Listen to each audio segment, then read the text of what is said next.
Hello, this is Project SpiceBot. We are Team 18. What we have here is basically an automated turntable. As you can see, we have a dial here which you can rotate to the spice you'd like to choose, and then you press a button. And there's an actuation system with electronics inside, which basically turns the turntable to the spice you chose. The motivation here is basically a compact turntable for the spice that you like. You can quickly choose the spice you want to have, and then you press a button and it brings it for you. My lab partner actually mentioned always having trouble finding the spice in the kitchen. They're kind of beef a lot, it's all over the place. So this is one method of kind of quickly accessing all the whichever spice you like. In terms of how it works, again, there's all the electronics. There's a pulley system down here. I'll show shortly. With the dial, you chose the spice you liked, you press it. There's a motor inside with transmission system, and it rotates to the spice you like.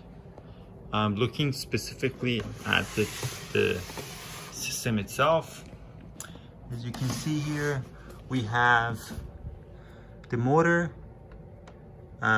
with the shaft connected via pulley system to the main shaft, which is connected to the turntable. This was actually a lot of fun figuring everything out. I had to add set screw flats, use thread locks, because position control is a huge factor for this system. So I had to do a lot of tuning in the code, adjusting the mechanical, making sure there's no wiggling of the set screws here.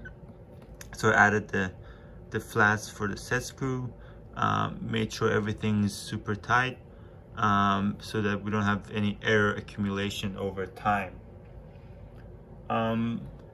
Besides that, everything else is here. The sensors, again, I have a potentiometer for the dial, a push button for the actuation. Whenever you press it, there's a user interface that should be able to get a response from the motor. This is the power supplier. Obviously, it powers both the motor, which is 12 volt, and the MCU itself, the microcontroller. And yeah, I mean, there was a lot of fun figuring out how to, this is very rigid. There is no wiggling around, so making sure that the position stays constant the entire time. That was an interesting challenge, but it seems to be working, and it's very good amount of precision as well. With that, I'm going to conclude the presentation. Hope it was worthwhile. Thank you.